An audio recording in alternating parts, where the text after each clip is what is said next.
Olá, a partir de agora você confere e acompanha com a gente mais uma edição do Painel Regional, não é? Sempre ao vivo de segunda a sexta neste horário, 1h30 da tarde, com personalidades da região e do Brasil que aqui passam pelas nossas bancadas, discutem, debatem, aprofundam os assuntos, os temas, não é? A pauta da nossa região metropolitana e, claro, os assuntos de interesse nacional também.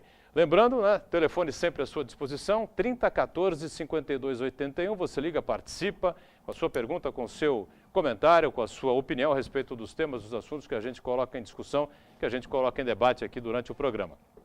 Pelas redes sociais, espaço importante também aqui do painel, facebook.com/painel regional TV, facebook.com/painel regional TV, para você enviar a sua mensagem a respeito, claro, dos assuntos que nós estamos discutindo, estamos debatendo aqui, opine e participe junto com a gente. Participa hoje aqui do nosso painel regional, com prazer, o médico cardiologista intervencionista, Dr. Luiz Cláudio Carvalho, com ele aqui à minha esquerda, professor de marketing político Iberê Cirna, e aqui à direita, Dr. Arnaldo Haddad, advogado e médico também, né, que colabora mais uma vez aqui com a gente nesta edição do painel regional. Como sempre você está acostumado, está habituado, a gente destaca aqui na abertura do programa os jornais que fazem a parceria habitual aqui do painel regional, né? Como é o caso do Diário do Litoral, o DL, que circula aqui na nossa região nesta terça-feira com esta manchete: causa de queda de avião ainda é desconhecida. A aeronáutica descarta hipóteses e segue com a investigação. Você sabe muito bem, o tema, o assunto, a manchete se refere à queda do avião onde viajava Eduardo Campos, ex-governador de Pernambuco, que era o candidato do PSB à presidência da República. O Eduardo Campos, na oportunidade, morreu na queda do avião aqui próximo, bairro do Boqueirão, próximo aqui à nossa TV Santa Cecília, em Santos, né? E junto com ele morreram 4 assessores de campanha, piloto e copiloto também.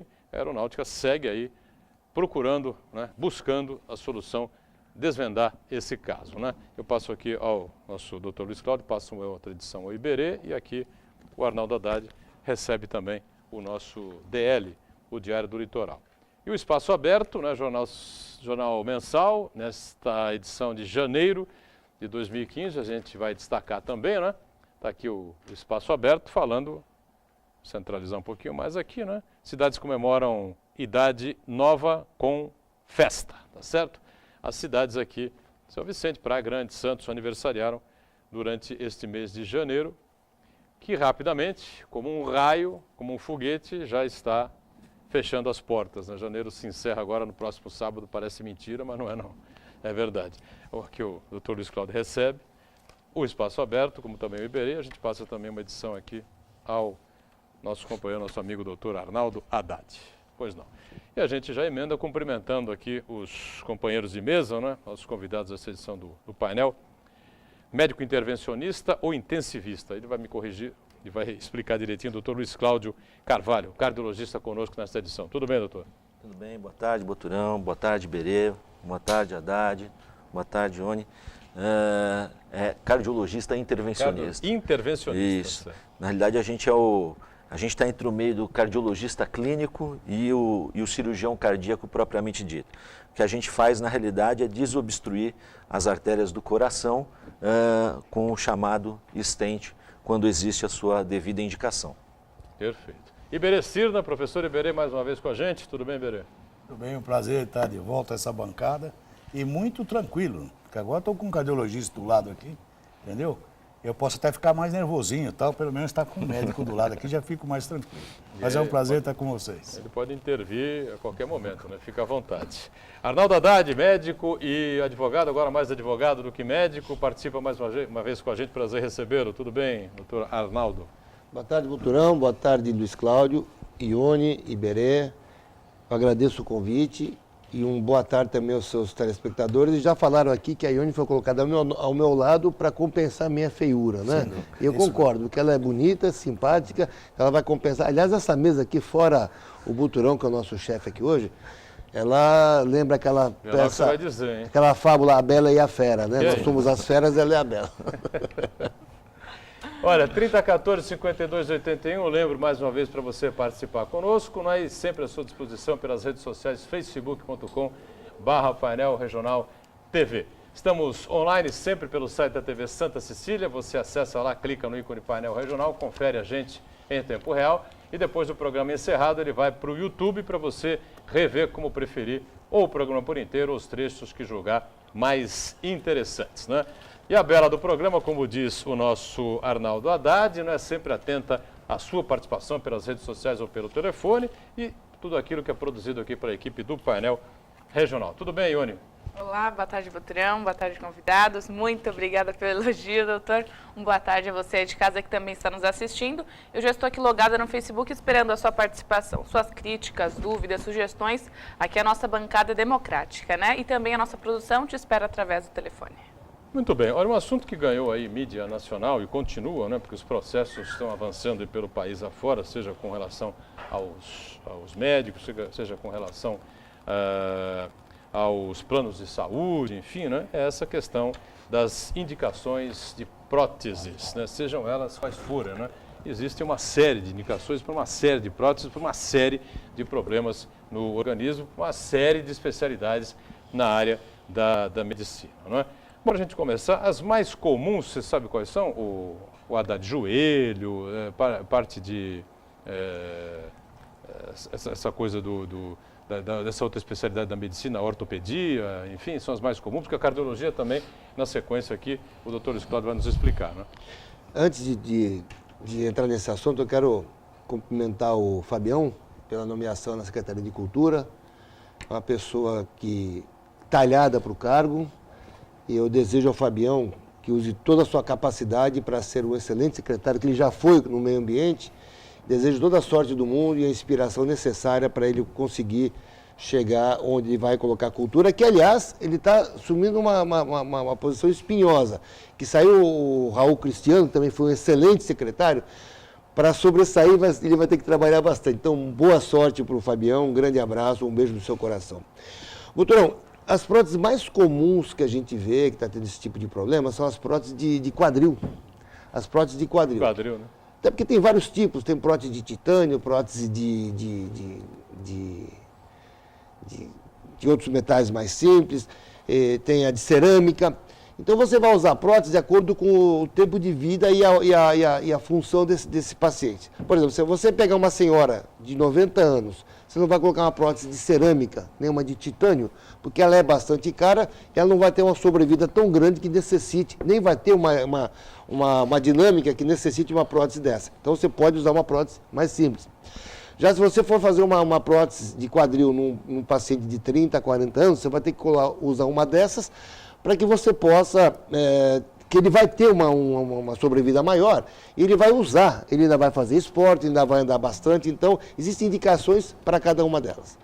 O que acontece, que essa história de dizer que os médicos eles inventam próteses, existe isso? Existe, mas graças a Deus é um número muito pequeno. O que acontece, e muitas vezes os convênios também têm a culpa nesse ponto, é que eles não querem aprovar, por exemplo, uma prótese de titânio, uma prótese de cerâmica, no caso das próteses de quadril. Quando você troca, você tem que trocar não só a cabeça do fêmur, como também o encaixe nele na bacia. Então eles começam a falar que o médico está exigindo uma prótese mais cara. O importante ver, e as auditorias dos planos de saúde têm que ver, é se essa prótese que ele está exigindo, ela realmente, a indicação, lógico, eles têm auditor para isso, porque ninguém coloca uma prótese sem passar por uma auditoria grande, rigorosa, e uma vez indicada, se a prótese que ele quer colocar é indicada para aquela idade, para aquele tipo de atividade que o paciente vai exercer.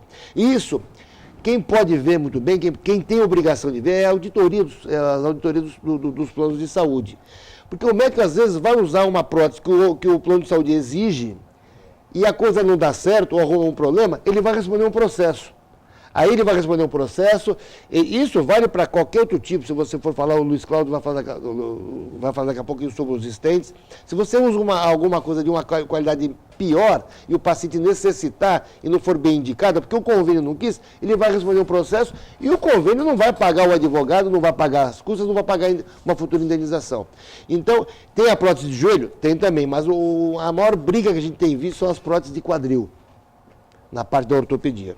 Perfeito. Agora, essa questão da auditoria, eu quero comentar esse assunto, é um tema bastante complexo, não só na questão das próteses, mas na questão dos exames que os médicos costumam prescrever, né, quando a pessoa vai fazer um check-up, enfim, né, porque normalmente o médico não pode receitar, por exemplo, um raio-x dessa região do tórax ou de outro tipo de região qualquer, sem justificar que o paciente esteja apresentando algum quadro. Isso é uma coisa para discutir também mais à frente, né? Mas eu queria ouvir aqui o doutor Luiz Cláudio, como disse aqui o Arnaldo Haddad, né? Para falar um pouco também sobre a área dele, na questão da cardiologia, as próteses que são indicadas, como é que isso funciona, quais são as mais comuns, enfim. Bom, como o Arnaldo falou, na realidade a gente tem várias especialidades médicas hoje que utilizam as próteses para fazer o tratamento dos pacientes. Na nossa área, que é a cardiologia intervencionista, a gente usa muito o stent. E o stent, ele serve para quê? Na realidade, se a gente for fazer uma comparação grosseira para você que está em casa, imagine um bob de cabelo de uma mulher. Isso é um stent, quando ele está aberto dentro da coronária da pessoa. A indicação mais precisa do uso do stent são principalmente naqueles pacientes que chegam ao hospital com infarto agudo do miocárdio, onde a artéria do coração desse paciente, ela sofre uma obstrução total e você tem que recanalizar esse vaso para que essa artéria continue irrigando o músculo do coração e não tenha um sofrimento tão significativo o músculo do coração e que a pessoa possa ter uma boa sobrevida e não tenha nenhuma, como que eu posso falar, nenhuma complicação mais à frente, como por exemplo a insuficiência cardíaca.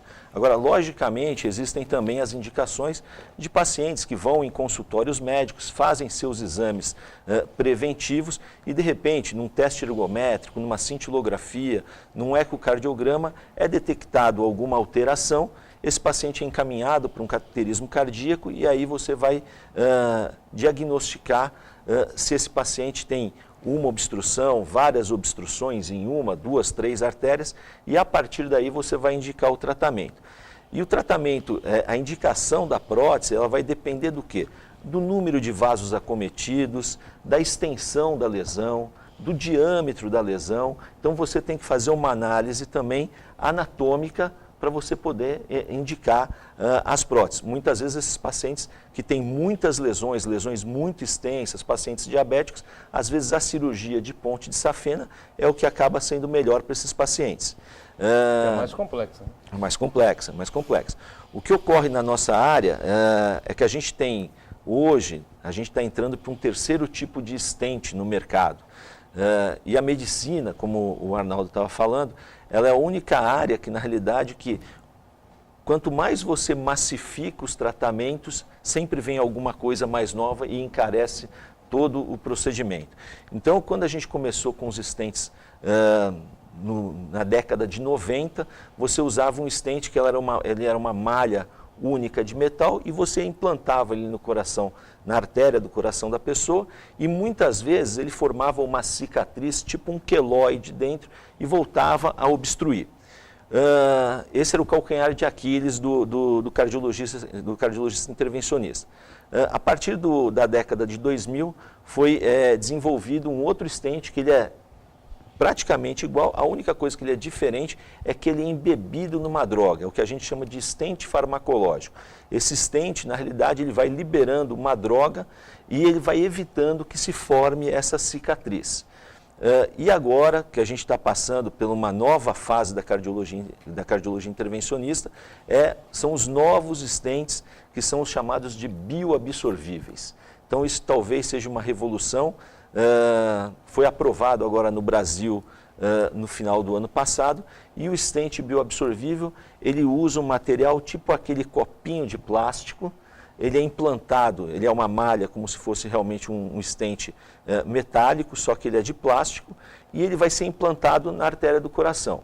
O que acontece com isso? No passar de até 2 anos, ele desaparece totalmente no organismo da pessoa. E aí você vai me perguntar, e qual é o benefício dele? O benefício dele é que quando você coloca um stent, ou convencional ou farmacológico, ele vai fazer com que haja uma reação crônica na artéria do coração. Esse stent bioabsorvível, ele, a partir do momento que ele é reabsorvido totalmente pelo seu organismo, ele deixa de causar essa reação inflamatória e a vasomotricidade, ou seja, como que o coração, como que a artéria, ela dilata ou contrai, essa função, ela se restabelece como se fosse normal. Iberê, pois não? Bom, primeiro eu queria dar os parabéns aos dois aqui, né? 2 heróis, né?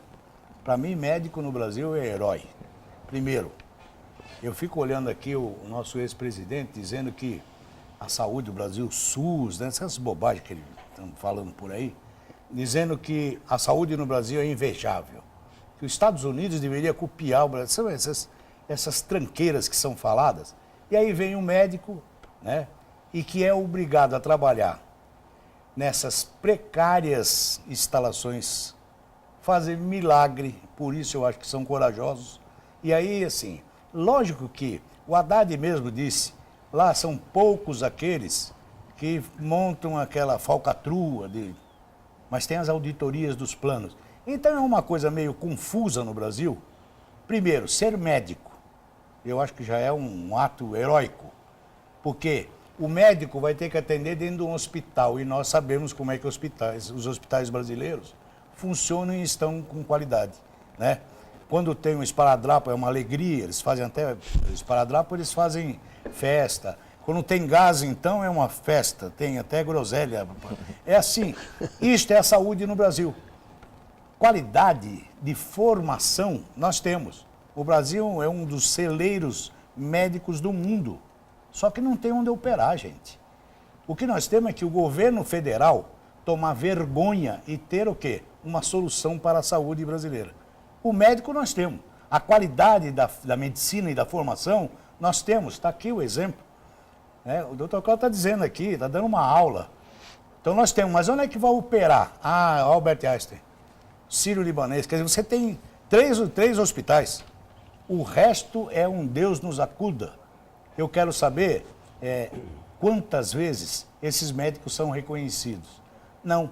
E aí vem esses falastrões aí da política dizer o quê? A saúde no Brasil vai muito bem, é um exemplo SUS, sistema único, é uma maravilha. Gente, isso é uma brincadeira de mau gosto. Então, primeiro, eu fico satisfeito de poder estar do lado de 2 heróis. Para mim, médico é herói. Tenho muitos amigos, o Haddad é meu amigo de tantos anos, e sempre admirei a família, porque não é só ele, não. Que optou por isso. E eu acho isso importante num Brasil que é um descaso total na saúde. Então, é esta coisa que me deixa preocupado. Muito bem. Bom, em relação ainda à questão das próteses, né? Como é que, se o médico detecta lá, faz o diagnóstico, que é preciso a prótese, por exemplo, a prótese do quadril, como o Haddad lembrou, é uma das mais comuns aí que a gente tem no dia a dia, né? E os stents são os mais comuns na área, especificamente, da cardiologia, né? Aí o médico faz o diagnóstico, o cidadão tem lá o plano de saúde dele. Normalmente, aquilo que o médico quer implantar, o plano de saúde não concorda, né? Ou concorda? Não, quando ele me falou do bioabsorvível, eu fiquei pensando. Um telespectador ouviu isso. Já existe aqui no Brasil? Ele vai querer, com todo o direito. Até porque o Tribunal de Justiça de São Paulo simulou uma matéria que diz o seguinte: se o plano de saúde não prevê tal tratamento, mas esse tratamento é útil, a mais moderna apareceu depois, eles têm que cobrir. Então não adianta o plano de saúde falar que não vai cobrir, porque é matéria simulada no Tribunal de Justiça. Se algum médico indicar um stent desse tipo, o plano de saúde vai ter que cobrir. Só que ele vai glosar. O plano de saúde é obrigado a cobrir qualquer tipo de tratamento que o médico indique. É óbvio. Mesmo que não esteja no contrato? Mesmo que não esteja.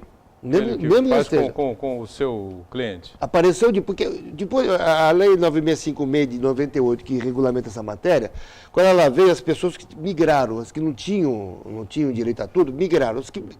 Essa lei, o plano tem que cobrir tudo quanto é tipo de doença. Lógico, menos cirurgia plástica, estética e tal, mas o resto tem que cobrir tudo. Mas o Tribunal de Justiça já falou o seguinte, ainda que não seja previsto no contrato, mas apareceu uma coisa nova, é o caso desse estente, o plano de saúde é obrigado a cobrir, a pagar. Isso é matéria já sumulada. Agora, cabe ao médico indicar um estente ou outro, uma prótese. Quer um exemplo? Eu tenho uma tia que há uns 20 dias atrás ela fraturou o fêmur. O filho dela é ortopedista. Então, ele veio para Santos, talvez fosse fazer uma prótese de quadril. Ele passou no hospital onde ele trabalha, que ele é chefe ele é um dos diretores lá em Amparo, pegou em consignação uma prótese, trouxe, se fosse o caso depois, então pagaria uma prótese mais simples. Porque uma senhora de 90 anos, que já se movimenta devagarzinho e não vai fazer nenhuma maratona, podia ser essa prótese. Ele tem essa consciência. Agora, quando eu falar, mas os médicos não têm essa consciência, vão querer colocar uma que eu vou voltar, de titânio. Então, cabe aí sim o auditor mostrar por que não. Porque aí, sem dúvida nenhuma, cabe você colocar uma prótese mais barata. Mas o auditor pode dizer o quê, no caso? Ele pode dizer, não vou pagar, não está indicado. Mas ele tem que ligar para o colega. Não, o plano não cobre, pode dizer isso. Pode falar, não vamos cobrir. Agora ele tem que ligar para o colega e falar... Ele vai debater com... Não, ele nega, simplesmente ele nega. Ele glosa. Quando você pede a guia, você fala, quero tal prótese, ele nega. O que tem que ver, agora você vai me perguntar. O Luiz Cláudio aqui faz uma indicação. Você é auditor do plano de saúde X. Eu falo, não vou autorizar. Que não autoriza. Mas por que não autoriza? Por exemplo, não tá eles inventam que não está no contrato, ou eles inventam qualquer bobagem desse tipo. Quer ver mais alguma coisa? Não, eu já vi vários casos. A Unimed assim. negava, as Unimedes negavam a cirurgia videolaparoscópica para esterectomia, para útero, porque não estava na relação, no rol da ANS, Agência Nacional de Saúde. Nós entramos com 2 processos, pedimos 2 liminares, ganhamos o mérito. Hoje, inclusive, está numa das súmulas do Tribunal de Justiça, que não precisa estar no rol da ANS, porque é uma coisa melhor. Agora, você tem que mostrar que é melhor para o paciente. Você não vai colocar uma prótese de cerâmica ou de titânio numa senhora de 90 anos, que é bobagem. Mas, Haddad, veja o absurdo, o que nós estamos discutindo nessa mesa. Que a saúde do cidadão depende da justiça, do tribunal, de um juiz. Ah, é verdade. Veja, isso é uma loucura, gente. Por outro lado, Iberê, veja, existe médico não que ele invente cirurgia, mas ele ganha porcentagem de usar sempre aquela marca? Existe. Aquela marca é boa? É. Mas isso é antiético, não? Na minha opinião, isso é crime. Isso para mim é que nem... Não é nem antiético, é crime. É antiético, o CRM não perdoa esse tipo de coisa. É mais que antiético, é crime. E é crime. Porque é que nem você... Para mim é igualzinho corrupção, propina. Ó, você vai usar essa marca, eu vou te dar 20%. Tem bastante? Tem. Ele não está inventando cirurgia. É uma minoria? É uma minoria. Mas existe? Existe. Agora é só punir. Aí você pega um médico honesto, pega o Luiz Cláudio, por exemplo, que usa aquele estente porque tem que usar, vão confundir ele com o outro que quis usar porque está recebendo propina quando ele não recebe, você entendeu? Acaba colocando num saco só tudo. Então você tem que provar que a pessoa fez e punir aqueles que fazem. Só uma coisa, o Lula disse que a saúde é invejável porque ele está sempre no Ciro Libanês, né? Sim. Com o Calil a tiracolo. Não, sim, então, para ele, né? Por isso que... Para ele. Inclusive no dia da eleição. O que eu acho... Inclusive, ele estava em Brasília, não estava? O que eu acho um absurdo, nós estávamos falando de vidas humanas, dizendo que quem tem que decidir o que é melhor é um juiz. Como se os planos de saúde fossem baratos. Como se os planos de saúde não cobrassem uma exorbitância. Você com a sua barba branca, agora que já está indo na idade, faltando cabelo, quanto mais velho nós ficamos, mais caro nós pagamos, mais nós precisamos.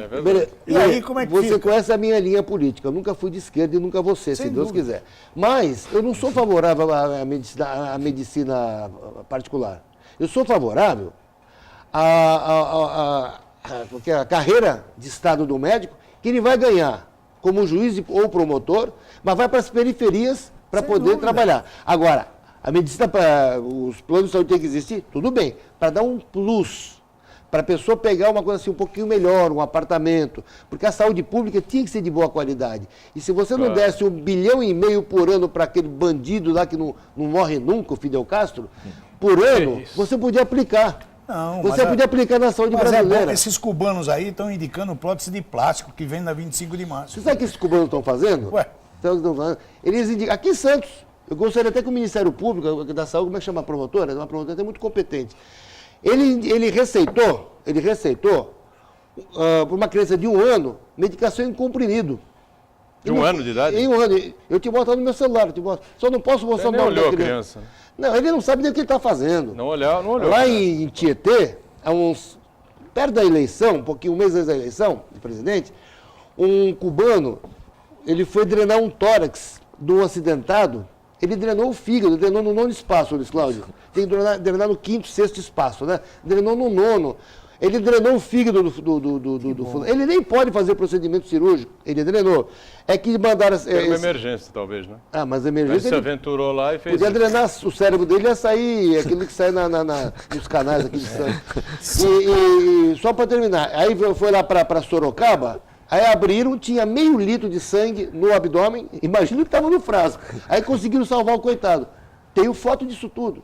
Os cubanos, está aí. Agora, 1,5 bilhão para Cuba é isso que dá. Vamos para um rápido intervalo, antes lembrando que os estabelecimentos de Santos que comercializam alimentos, como restaurantes, bares e lanchonetes, devem disponibilizar os sachês de álcool gel para os seus clientes. O projeto que prevê essa medida e altera a redação do artigo 81 do Código de Posturas foi aprovado pelo Legislativo da cidade no ano passado e sancionado pelo prefeito Paulo Alexandre Barbosa. A medida já está em vigor e a fiscalização a cargo da Seção de Vigilância Sanitária da Secretaria Municipal. Faz acompanhamento? Nenhum. Mas eu também fiz agora por diabetes, disse que tá bom.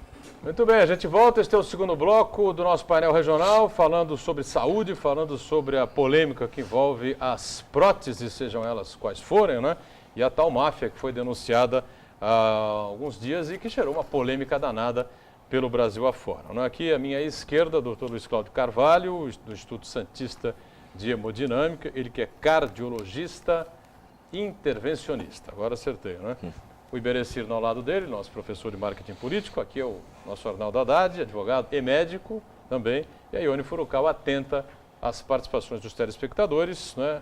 Tanto pelas redes sociais como pelo telefone. E eu sei que a Ione já tem aí algumas participações, não é isso, Ione? Exatamente. A primeira pergunta é do Uriel Vilas Boas. Doutores, por que as entidades médicas não são mais incisivas em relação ao posicionamento de alguns poucos maus profissionais? Isso não denigra a imagem da categoria, como no caso da cesariana e da prótese? O que você pensa, Luiz Cláudio? Você acha que precisa ser mais incisivo, ser o que o CRM, talvez? É isso? Eu acho que assim, acho que a gente, quando a gente coloca, falando das próteses aqui, a gente falou de convênio, Iberê falou de qualidade, a gente falou de auditoria, de maus profissionais que existem. Isso existe, acho que mau profissional ele existe em todas as áreas. As entidades médicas que podem fazer alguma coisa, que representam os médicos, é o Conselho Federal de Medicina e os Conselhos Regionais de Medicina. São eles, na realidade, que abrem processos, né? E aí o Arnaldo, que está mais afeito com isso, na realidade, ele sabe que existe todo um trâmite e que é necessário, na realidade, as provas, na realidade, até condenar ou caçar esse médico. Concordo com ele no que ele fala que a partir do momento que o médico ele recebe algum benefício, mesmo às vezes eles não estando fazendo alguma coisa errada, ele está cometendo sim um ato antiético e um ato que, sem dúvida nenhuma, é crime. O que acontece, eu acho que a gente que acompanha ao longo do tempo a medicina e a gente que acaba acompanhando o mercado de saúde, o mercado de saúde hoje, ele virou, ele é um negócio. Né? Se a gente for pensar, agora se não me engano, agora semana passada ou a retrasada, foi aprovada uma lei, a 13.097, que na realidade permite a entrada de capital estrangeiro para compra de hospitais, clínicas, laboratórios e até hospitais filantrópicos. Então, a medicina ela acabou virando sim um negócio.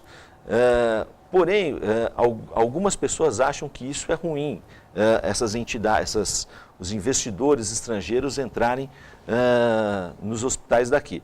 Eu vejo um pouco diferente. Eu acho que o mercado de saúde no Brasil ele é muito pouco profissionalizado.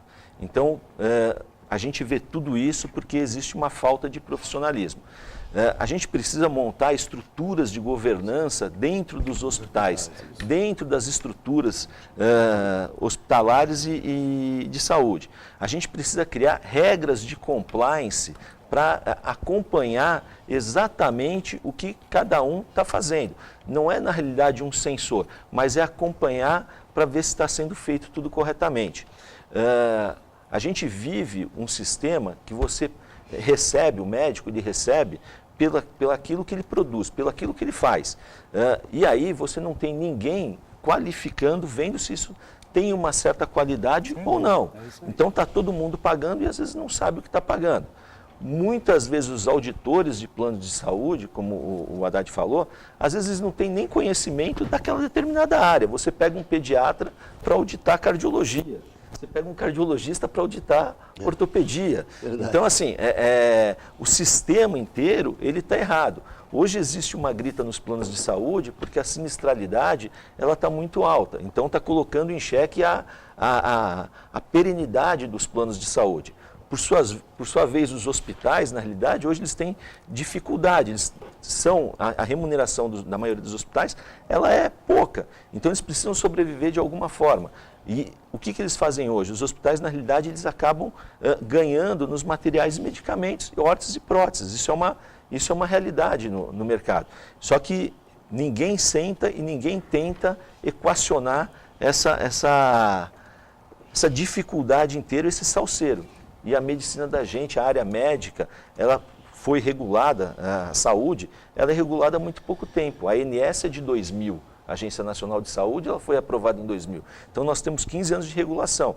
Então, acho que o mercado ele precisa ser mais profissional, precisa ser mais regulado, e aí é aquilo que fala, você tem que ter, dentro dos hospitais também, o que a gente chama de governança clínica, porque o médico, ele precisa, como o Haddad falou, o médico ele precisa saber que, de repente, uma prótese que custa 3 vezes mais que a outra, ela não vai ser tão benéfica num paciente que tem um período de vida mais curto. Como ele falou, você pega um vozinho de 95 anos, você pode...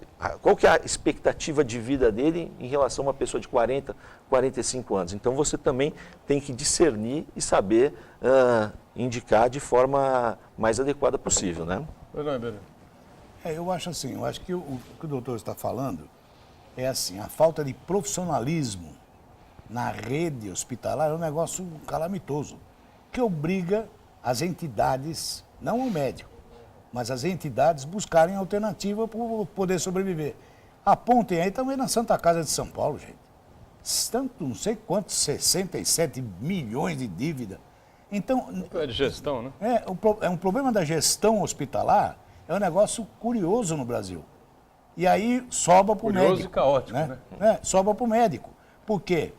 Essa gestão força com que você faça negociações, entendeu? Para que você busque alternativa para o hospital sobreviver, porque senão vai entrar num colapso. E não tem nada a ver com o médico e com a qualidade médica. Nós temos que separar isso. A gestão hospitalar é complicado, assim como a gestão de saúde no Brasil é complicado. Isso é que me preocupa. Perfeito. O secretário quer ainda intervir com relação a essa questão do Uriel? Primeiro eu quero mandar um abraço para o Uriel, grande amigo, excelente advogado, uma pessoa que eu tenho o maior respeito. Ele é filiado a um partido que eu não sou chegado, mas ele é um cara idealista. Eu tenho respeito por ele, porque ele pensa desse jeito e ele defende o ponto de vista dele. Um grande abraço, Uriel, parabéns pelo que você é e pelo advogado que você é. Eu quero dizer para o Uriel e para todos os telespectadores o seguinte, o CRM não aceita isso não. Olha, o CRM é duro, eles são duros. Quem pensa que o CRM é corporativista está enganado. É mais fácil defender um médico na justiça do que lá no CRM. Eles são muito duros, eles procuram pelo em ovo, procuram mesmo. E eles, às vezes, são até duros demais. Mas, com relação a isso, nós temos o Código de Ética Médica, o artigo 69, que diz: é vedado ao médico exercer simultaneamente a medicina e a farmácia, ou obter vantagem pelo encaminhamento de procedimentos, pela comercialização de medicamentos, órteses, próteses ou implantes de qualquer natureza, cuja compra decorra de influência direta em virtude da sua atividade profissional. Então, o Código de Ética ele é rigoroso e os conselheiros do CRM são tão rigorosos quanto. E aí do médico que cai lá numa situação dessa. Você pode até, às vezes ele faz um parto, não dá certo, o paciente morre, dá para discutir tecnicamente. Isso dá para mostrar que não houve culpa e tal. Agora, se comprovar que o médico tem alguma ligação com ótica, com farmácia, com prótese, com órteses, com fabricantes, se comprovar, olha, só Jesus Cristo se ele fizer direito lá na USP, ainda por cima. Agora, ainda com relação aos auditores, eu queria levantar o seguinte, não se defende tanto a medicina preventiva?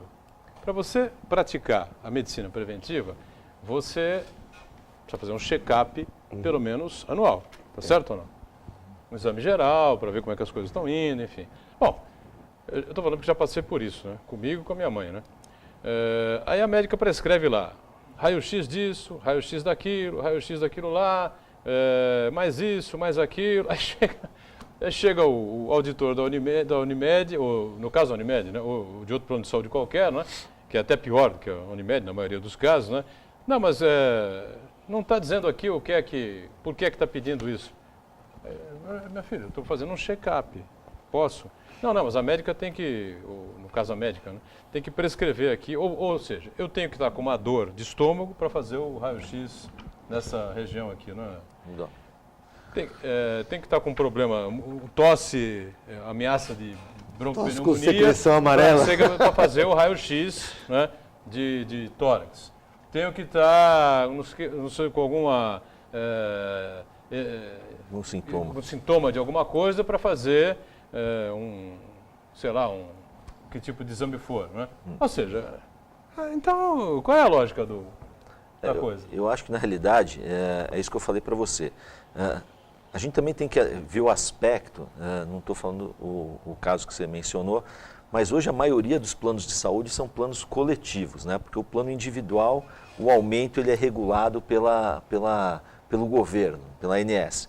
E o plano coletivo, conforme a sua sinistralidade, ele pode aumentar o quanto, na realidade, o plano quiser. O que acontece? A gente também tem que passar a conscientizar o usuário do plano de saúde. Isso que você fala, existem sim alguns planos que fazem isso com o objetivo de postergar o custo dele, o gasto que ele vai ter. Mas se ele não faz agora, ele vai ter um custo maior lá na frente. É um contrassenso.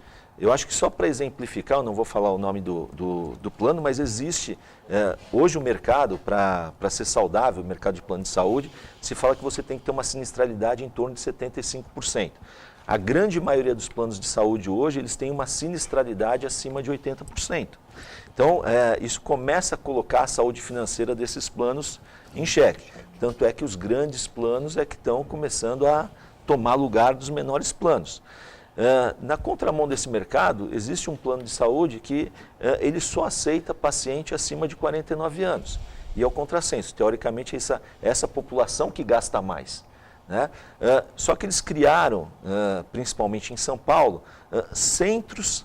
Ele vê o que o idoso tem mais. Ele tem queda e tem fratura de fêmur. Ele criou hospital só para fazer fêmur. Ele tem hospital só de cardiologia, só de neurologia e centros de integração para os idosos. Com isso, na realidade, para você ter uma ideia, ele tem hoje uma sinistralidade por volta de 65%, que é um contrassenso. Ele trabalha com uma população que teoricamente tem um custo maior e ele consegue ter uma sinistralidade menor. Por quê? Porque ele faz um acompanhamento mais efetivo também desses pacientes. Deve fazer uma preventiva também, que nem ele falou, né? Olha, sabe uma coisa interessante, Luiz? A mesa, os telespectadores. Sinistralidade, eu acho, desculpa a expressão, um cancro. Uma desculpa idiota de plano de saúde. Olha, o que é sinistralidade? Esse grupo coletivo está gastando muito, portanto, então o aumento vai ser acima do que seria pela ANS. Meu Deus, se eu pego um grupo, naquele meu grupo que assinou aquele contrato de coletivo, e pego muito idoso, eu vou ter um aumento maior. E o próprio idoso vai ter também. Só que o plano de saúde é uma atividade de risco. É o risco do negócio. Por exemplo, você tem um restaurante. Olha, então eu estou tendo pouca gente aqui, então eu vou aumentar o preço. Não posso, existe tsunami ainda? A tsunami não iria deixar. Que é o SIDOC e o PROCON, né? O PROCON hoje... Então, é o risco do negócio. Eles que têm competência para isso. Saúde e previdência não foi feita para dar lucro. Já dizia o professor Pardal, previdência não é feita para dar lucro. Se bem que dá, que se não desse lucro, os bancos não teriam previdência privada. Não tem dúvida. Mas não foi feita para falar, olha, nossa previdência, agora o governo veio com as mentiras que eles contaram na campanha, que fizeram conta, multiplicaram por -1, né? E colocaram lá essa mentirosa da Dilma, e o grupo dela todo, aí vem falar, olha, nós vamos ter que aumentar porque a previdência está dando prejuízo. Mas a previdência só dá prejuízo quando tem roubalheira, quando tem sacanagem, como tem na nossa. De todo mundo, né? Não é só do pessoal, não. Muita gente também dá o golpe do INSS. Mas também aquilo não foi feito para dar lucro. Aquilo é para atender o aposentado. E saúde é a mesma coisa. Agora, o plano de saúde, para existir, ele tem que dar lucro. Para dar lucro, ele tem que pagar pouco ao médico, cobrar muito do outro lado. Por isso que eu sou contra. Por isso que eu acho que vai ter uma medicina pública de qualidade, o médico bem remunerado, a enfermagem bem remunerada, toda aquela rede paramédica. E quem quisesse um plus, aí sim contrataria um plano de saúde. Mas, Haddad, Só esse que é hoje o grande problema. Você tem que ter um plano de saúde para não morrer. Sim, mas se você não tiver o plano de saúde, na qualidade hoje que é ofertada pela saúde oficial, você vai morrer na maca, no corredor. lógico. Você sabe Entendeu? que Não tenha oficial, dúvida. não. eu adoro o Pública, SUS. não. A vida inteira eu operei SUS. O SUS é um plano de saúde bom, quando você consegue internar, né? Quando você consegue chegar com o dente no hospital. Ele é maravilhoso. É o que menos glosa. Aliás, praticamente ele não glosa, o SUS.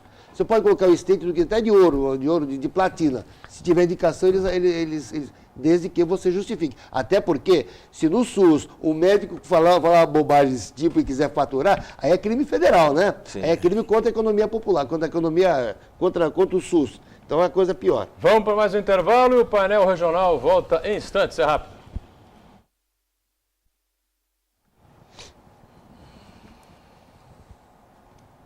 Voltamos, terceiro e último bloco desta edição do painel regional, falando sobre saúde, falando sobre planos de saúde ou de doença, sei lá, das próteses, esse problema que gerou uma polêmica danada pelo Brasil afora.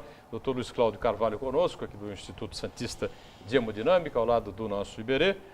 E aqui à direita o Dr. Arnaldo Haddad, ao lado da Ione Furukawa, com as participações dos telespectadores. A gente abre para mais uma, Ione, pois não? Exatamente. A pergunta do Ricardo do Saboá. Dr. Luiz Cláudio, tem um parente internado no pronto-socorro da Santa Casa. Ele soa muito frio e está com a pressão muito alta. Falaram que era um infarto e que ele estava com as veias entupidas, mas agora já falaram que é outra coisa. Estou preocupado. O que o senhor sugere? Olha, consulta no ar é meio difícil, né? Não, porque a gente Sem ver o precisa... paciente. Exatamente, Primeiro uma porque a oração, gente... né? Primeira coisa que assim, só para... A Santa Casa ela não tem pronto-socorro, se ele tiver pelo... Eu acredito que seja no pronto-socorro central que ele Municipal, deva... né? Municipal. Que ele, municipal, que é o pronto-socorro central ali, que fica do lado da Santa Casa. Para a gente diagnosticar um infarto, a gente precisa de alguns elementos, né? Além da sintomatologia clínica, a gente precisa de fazer o eletrocardiograma. O eletrocardiograma, muitas vezes, ele é diagnóstico de um infarto. Se o eletrocardiograma ele não for diagnóstico, aí a gente tem que fazer uma dosagem das enzimas cardíacas. Se essas enzimas cardíacas elas estiverem alteradas, isso vai levar ao diagnóstico do infarto agudo do miocárdio. Mas aí a gente tem uma série de outras patologias que podem também fazer quadros diferenciais com um infarto agudo do miocárdio. Problemas de aorta, problemas pulmonares, tem uma série de outros quadros, até uma colicistite, às vezes ela pode simular, que é uma pedra na vesícula, pode simular um quadro de infarto agudo do miocárdio. Quais são assim, os itens, só para a gente esclarecer, aproveitar esse gancho, né, não perder, que levam aí ao infarto? O infarto, na realidade... Pressão alta, né? É um deles. Na realidade, Deixa eu anotar aqui. Vai anotando aí. Eu acho que eu vou fazer um checklist aqui, meu, vai. Pressão alta é um deles, né? Isso. O infarto, na realidade, ele é multifatorial, é que nem eu falo. A gente tem fatores de risco que são, a gente pode classificar como aqueles que são modificáveis e aqueles que não são modificáveis. Então, você ser homem já é um fator de risco, né? A idade é outro fator de risco. Então, homem acima de 45, 50 anos já é um outro fator de risco. A hereditariedade é outro fator de risco. Nenhum desses fatores a gente consegue modificar. E aí a gente passa depois para uma série de fatores de risco que são os que a gente chama de modificáveis. E quais são eles?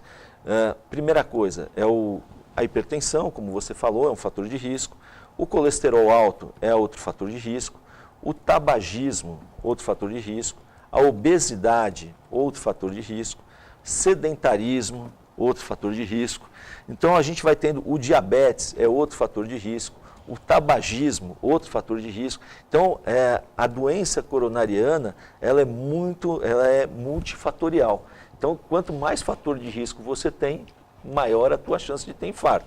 Embora a gente tenha pessoas que não têm nenhum desses fatores de risco e acabam infartando. Ou seja, aí vai no caso. Tem algum desses fatores que você não se encaixa, Iberê? Não, então, eu estava apontando aqui, ele falou 10. A idade, eu me encaixo nos 10, olha que beleza. Então, assim, eu fiquei feliz, eu queria até agradecer o convite. Também? Hereditariedade também. Principalmente, né, Luiz? Eu vou deixar o cartão com ele aqui depois. Não, já sai daqui, atravessa a rua. Se eu ficar um pouco pálido, não é que eu estou assustado não, viu? Tá certo. É que ele infartou mesmo. Deus me livre. Ione Furukawa, mais participações aqui com a gente. Mais uma do Gustavo Maciel de Praia Grande. Doutores, qual a opinião dos senhores sobre o programa Mais Médicos? Está dando certo no nosso país, na visão de vocês que também atuam na área da medicina? Bom, eu vou pedir a palavra do doutor Haddad para fazer uma rápida análise e o comentário também do Luiz Cláudio Carvalho, são especialistas no assunto, programa Mais Médicos, Haddad.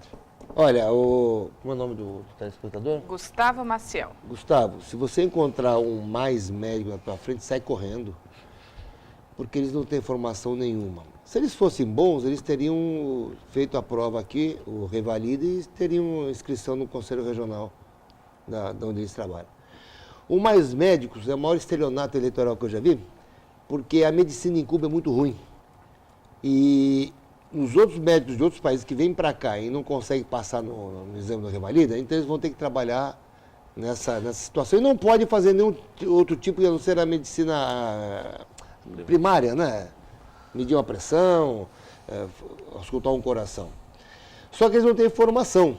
E isso foi feito, foi um plano do governo para encaminhar para o exterior, principalmente para Cuba, o aluguel desses médicos.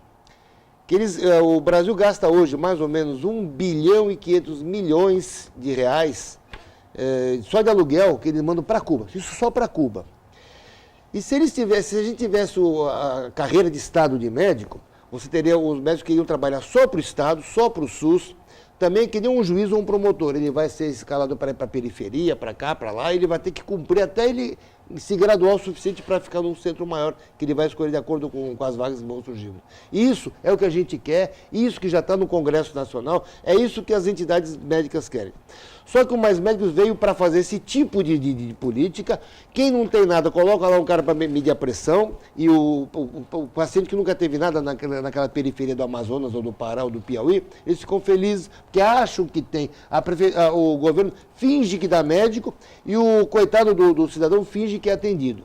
Agora, tanto é uma política, um estelionato eleitoral, uma mentira, que eles falaram que iam colocar nas periferias. Eu não acho que Santos, Guarujá, São Paulo, Praia Grande seja periferia.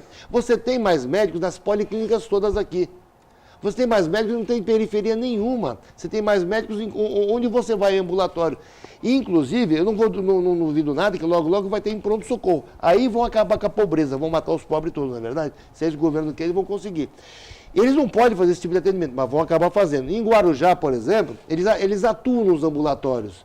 Só que, saiba você, telespectador, que a enfermagem pega uma receita de um cubano ou de um desses do Mais Médico, leva para o médico de verdade, que é da rede, fala, doutor, posso entregar para paciente essa receita? Teve um que entregou uma receita para dar comprimento para uma criança de 1 ano.